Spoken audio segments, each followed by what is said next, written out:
Bertemu kembali dengan Kang Wisnu Cipta ya. Kita belajar tentang law of vibration. Nah, ini menarik sekali nih. Banyak orang yang belajar vibrasi LOA, law of attraction, untuk memanifestasi sesuatu keinginannya agar terkabul gitu ya. Sangat menarik. Oke, kita mulai saja. Jadi ini adalah pikiran dan realita ya. Pikiran itu adalah program yang berjalan di setiap manusia. Jadi pikiran itu sebenarnya tidak ada hubungannya dengan realita. Pikiran itu bagikan virtual reality ya.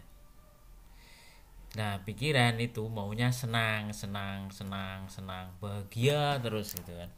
Bahkan pikiran itu maunya adalah keinginannya tercapai tanpa banyak bekerja keras gitu kan. Tapi realitanya apakah seperti itu gitu kan? Realitanya adalah bahwa kenyataan itu diciptakan oleh banyak orang di sekitar Anda ya, banyak orang yang di sekitar Anda.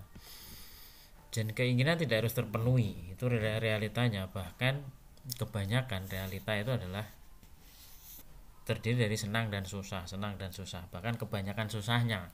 Lah makanya itu keinginan Anda tidak bisa terpenuhi dengan begitu saja.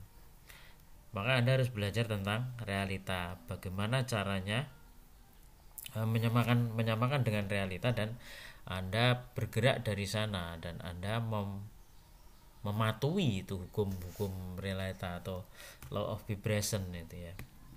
Ini menurut pengalaman saya ya, bukan dari buku-buku Dr. David Hawkins itu, bukan. Jadi kita lanjut.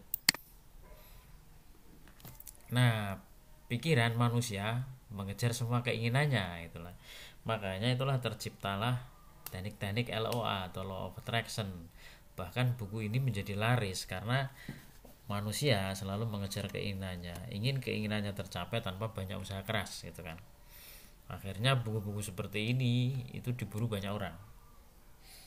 Nah, lah Kang Wiknya belajar dari mana itu kan? Saya belajar dari meditasi, belajar dari hidup saya sendiri gitu ya. Ya, kita lanjutkan. Realitanya adalah realita itu ada karena hukum sebab akibat atau hukum semesta baja ini ya. Inilah hukum yang mendasari seluruh alam semesta bekerja sebenarnya. Harus ada sebabnya dulu baru ada akibatnya itu ya. Harus ada sebabnya baru ada akibatnya. Sebab keinginan Anda terpenuhi itu biasanya adalah karena Anda banyak uang gitu kan. Nah, sebabnya apa? Bisa dari bisnis, bisa dari pekerjaan, bisa dari investasi, kan begitu. Dan nanti di akhir-akhir video ini saya akan memberikan sesuatu yang luar biasa tentang law of vibration itu tadi. Ini secara logisnya ya. Jadi keinginan Anda itu bisa terjadi karena Anda punya duit. Lah, duit itu dari mana? Dari bisnis, dari pekerjaan, dari investasi. Bahkan bisa juga Anda diberikan oleh orang lain, misalkan pacar Anda atau orang tua Anda karena dapat warisan gitu kan.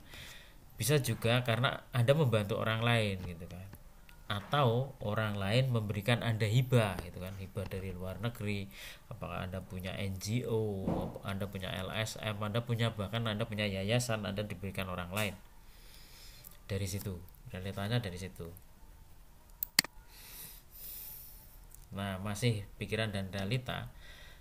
Pikiran Anda bisa mempengaruhi orang dengan intelektual Anda, misalkan Anda bisa mempengaruhi orang, usaha rasional, bahkan unrasional. Jadi pikiran Anda tentang sesuatu yang rasional itu bisa mempengaruhi orang, tapi masih berpatokan pada logika gitu ya.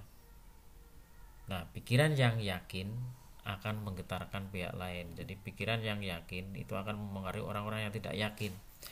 Dan orang-orang yang tidak punya tujuan itu mudah dipengaruhi oleh orang-orang yang punya tujuan gitu ya. Banyak sekali contohnya orang-orang yang memiliki tujuan yang luar biasa, seperti Pak Karno dulu memiliki tujuan yang luar biasa. Karena itu pun termasuk tujuan banyak orang, yaitu memerdekakan Indonesia. Akhirnya apa? akhirnya dia bisa mempengaruhi banyak orang. Bahkan sampai sekarang eh, pahalanya atau ganjarannya itu masih dinikmati oleh anak cucunya kan begitu kan. Nah, sedangkan realitas sekarang pikiran itu seperti memiliki gelombang. Kalau pikiran itu sangat kuat gitu ya. Nah, di sini nanti di video akhir-akhir saya akan menjelaskan eh, filosofinya, bukan tekniknya ya, filosofinya. Karena sebenarnya filosofi itu lebih lebih berguna, bermanfaat daripada sebuah teknik sebenarnya. Kalau Anda nggak paham filosofinya, apapun tekniknya, apapun teknik meditasinya, apapun itu tidak akan banyak berguna. Oke, Anda bisa mempengaruhi orang karena kesamaan dengan orang lain. Anda bisa mempengaruhi orang itu karena orang itu suka pada orang yang sama gitu, yang memiliki kesamaan dengan dia, maksudnya hobinya sama, pekerjaannya sama, berasal dari daerah yang sama, itu akan mempengaruhi banyak orang gitu. Dan orang akan menerima getaran positif atau negatif. Jadi inilah awalnya law of vibration itu. Vibrasi itu berawal dari sini. Oke, kita lanjut. Nah, pikiran menggetarkan orang lain gitu ya. Lah, vibrasi yang sangat kuat sehingga menarik orang lain yang vibrasinya sama atau bahkan orang yang vibrasinya lebih rendah gitu. Sebenarnya law of vibration itu adalah menarik vibrasi orang lain sebenarnya. Nah, nah filosofinya orang yang memiliki vibrasi yang kuat itu adalah jika jika pikiran dan hati itu selaras atau memiliki getaran yang sama atau menyatu, bahasanya adalah alignment atau selaras. Pada saat pikiran Anda dan hati Anda selaras, itu vibrasi Anda sangat kuat. Jadi realitanya seperti itu. Pada saat pikiran dan hati bersatu, terus memikirkan target atau tujuan yang dituju, setelah itu dilupakan, kebanyakan itulah cara manifestasi atau mewujudkan keinginan dengan tidak banyak usaha ya. Nah, setelah itu Anda mau berjalan ke arah tujuan. Setelah itu Anda mau melakukan tujuan Anda. Itu akan semakin kuat bahwa tujuan Anda akan tercapai. Nah, efek magnetisme pikiran itulah yang disebut law of vibration. Jadi itulah proses manifestasi sebenarnya. Proses manifestasi secara filosofinya seperti ini. Jadi menurut saya teknik itu nggak penting sebenarnya. Saya bisa menciptakan banyak sekali teknik meditasi karena saya memahami filosofinya lah. Filosofi ini sangat penting. Anda bisa menciptakan teknik apapun dari filosofi ini, gitu ya. Jadi caranya adalah, saya ulangi lagi, pada saat pikiran dan hati Anda bersatu lah, ini mungkin banyak usaha dari sini ya untuk menyatukan hati dan pikiran Anda. Orang yang belajar meditasi tahu bahwa kesulitannya di sini gitu kan, kesulitannya di sini. Nah, terus setelah itu memikirkan target yang dituju, dan setelah itu Anda mau melakukan tujuan itu, pasti tercapai itu. Itulah proses manifestasi yang Anda cari-cari dalam buku, entah pengembangan diri, bahkan Anda rela mengeluarkan ratusan juta untuk mempelajari filosofi yang sederhana ini sebenarnya. Nah, ini law of vibration ya. Vibrasi itu karena efek terakhir sebenarnya. Jadi Anda tidak perlu berusaha keras untuk mengejar vibrasi. Itu kayak orang gila nanti. Anda nggak perlu juga mempelajari tentang map of conscious. Wah, keren ya. Kelihatannya keren, tapi itu sebenarnya nggak berguna. Jadi vibrasi itu berasal dari pikiran dan emosi Anda. Pada saat pikiran dan emosi Anda ini tidak menyatu, vibrasi Anda efeknya adalah tidak punya efek apa-apa. Efeknya kecil sekali kan. Apalagi kalau pikiran Anda ke utara, emosi Anda ke selatan. Jadi itulah selama ini yang Anda cari-cari sebenarnya. Vibrasi tidak bisa diupayakan dengan segera, bahkan itu tidak bisa dikejar sebenarnya. Butuh waktu untuk menjelaskan hati dan pikiran. Emosi, belief system itu memang harus harmonis di situ. Tanpa keharmonisan semua itu, vibrasi Anda akan sangat lemah sekali. Realitanya adalah vibrasi yang kuat karena tidak terjadi konflik antara pikiran dan hati Anda. Bahkan orang mengatakan bahwa kekuatan hati itu 5.000 kali lebih kuat daripada kekuatan pikiran.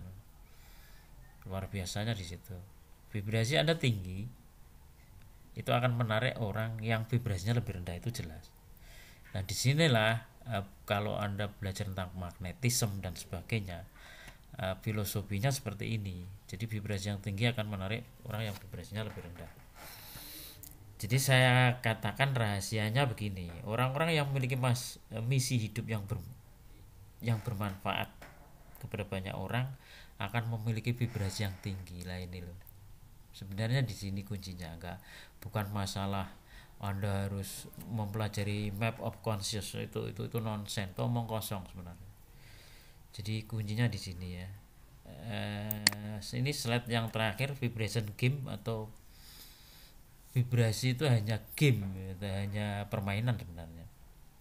Orang yang picik vibrasinya rendah, orang yang licik, orang yang nggak mau bertukar energi, atau orang yang maunya menerima saja nggak mau memberi, itu kan orang-orang yang picik. Itu sebenarnya vibrasinya rendah, makanya hidupnya susah orang-orang seperti itu. Orang yang tidak bermanfaat hidupnya susah. Orang yang sering membuli orang, nggak memiliki manfaat, dia tidak suka membayar sesuatu, tidak mau bertukar nilai, itu semakin susah gitu loh. Hidupnya semakin susah. Jangan susah-susah mempelajari vibrasi, dan juga jangan mengejar vibrasi, santai aja. Karena pikiran Anda ya seperti biasa saja, nggak perlu Anda mengejar ini semua kok sebenarnya. Nah, bagaimana caranya untuk meningkatkan vibrasi Anda? Gampang. Anda harus memiliki tujuan tertinggi dengan tidak mementingkan diri sebenarnya. Tapi ingat, pada saat Anda menjadi orang yang baik atau tidak mementingkan diri, nanti Anda bisa banyak ditipu orang.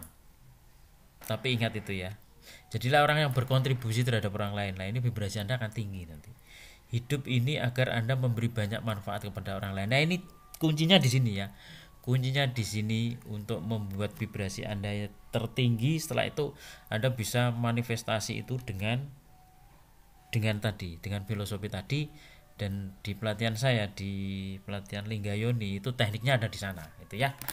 Selamat sukses, selamat menjalani hari-hari Anda dengan sukses. Terima kasih.